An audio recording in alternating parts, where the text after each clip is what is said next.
we were to get underway on Monday morning and did. By Sunday afternoon, a sailor came running back to the ship. The Russians have attacked South Korea. Well, of course, it wasn't the Russians, it was the North Koreans. We all knew that we were going to go back, so three of us in my reserve unit decided we wanted to get destroyers in the Pacific Fleet. So we hounded the Bureau of Personnel until we got them. And eventually I got my orders in early September 1950 to the USS Osborne. And this, you probably can't see it too well, but that is our ship. I can show it to him. So, how long were you on this ship for? 2 years. And this was the Marine that the ship was named for, Joseph W. Osborne. And he received a Medal of Honor posthumously. He was killed in action on Tinian Island. And when it was, the Marines invaded it in July 1944. And the Osborne was laid down not long after, and so they named the ship for Osborne, Joseph W. Osborne, Private U.S. Marine Corps.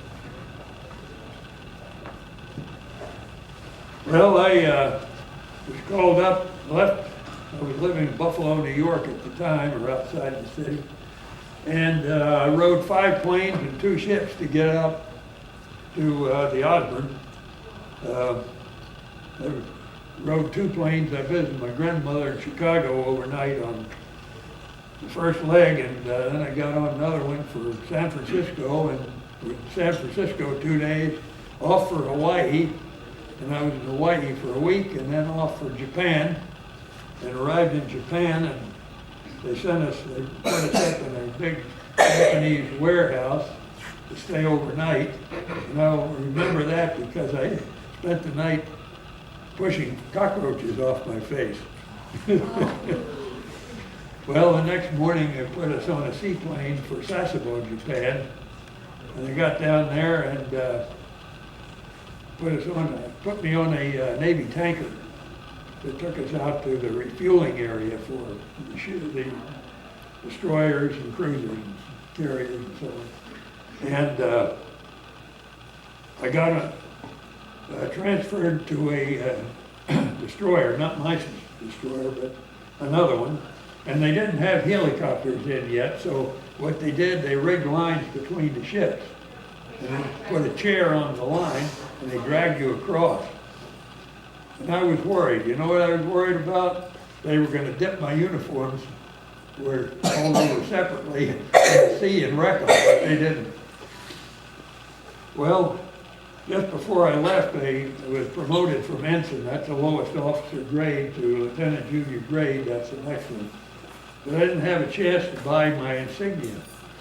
So when I got to the Osborne by another Highline transfer, we call it, they called it, I gave my ensign collar pins to a metalsmith, and he put a layer of solder on them. That looked like silver, and that was good enough till I could buy the real thing. Anyway, I spent 2 years in the Osborne, and leaving in July 1953, but we had some momentous events. One that I will mention that we were not present for because we had a fire and one of our boiler rooms burned up when an oil line broke, and they were changing fires under the boilers. They ignited that oil coming out and burned up so we had to go to Japan for repairs, and we missed the big event that was the evacuation of the Marines from North Korea when they were forced out by the invasion of the Chinese. But I will mention one thing, something that we missed. There were a lot of North Koreans who wanted to leave for South Korea, refugees, thousands of them.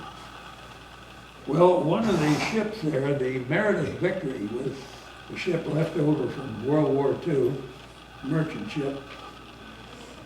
The captain was a very devout Catholic, and he was determined he was going to save as many of the Koreans as he could. So they took aboard over 14,000. Now that, 1,000 would have been an awfully big load, 14,000.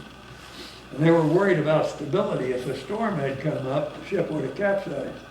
But a storm did not come up, and they made it down to South Korea, not actually an island off South Korea, where they took them off and eventually absorbed them into the population in South Korea. And as I read it in another account, I think it was the grandparents of the president of South Korea were among those refugees taken off by the ship, the Meredith Victory. So that was a tremendous accomplishment, as I say. We were in Japan because it was fire and we missed that. And then we went on to, later on in early '51, to be a part of, you might call it a Navy occupying force in the main harbor on the west coast or the east coast of North Korea. That was Wonsan. And we, among other things, to shut up trains. There was a big transportation center that hauled supplies in that came down from China. And we rendered it unusable as a port, but we also shut up the trains that were going, carrying supplies down to the army and of the North Koreans, or mainly the Chinese. And then on, I think it was February the 18th, 1951, they finally hit us. And by great good fortune, we, 2 sailors got fragmentary wounds, just enough to get Purple Hearts, and that was it.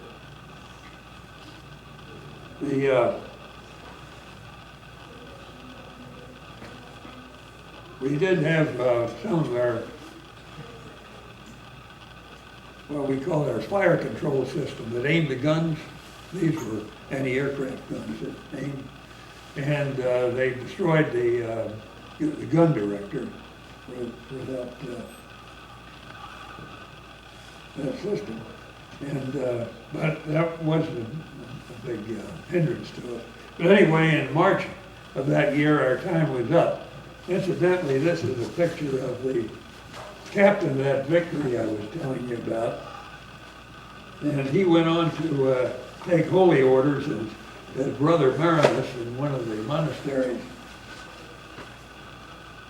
Getting back to our deployment, we was up in March of 1951 and came back to the States, and we spent, it was about a year back in the States, part of it in the shipyard in San Francisco.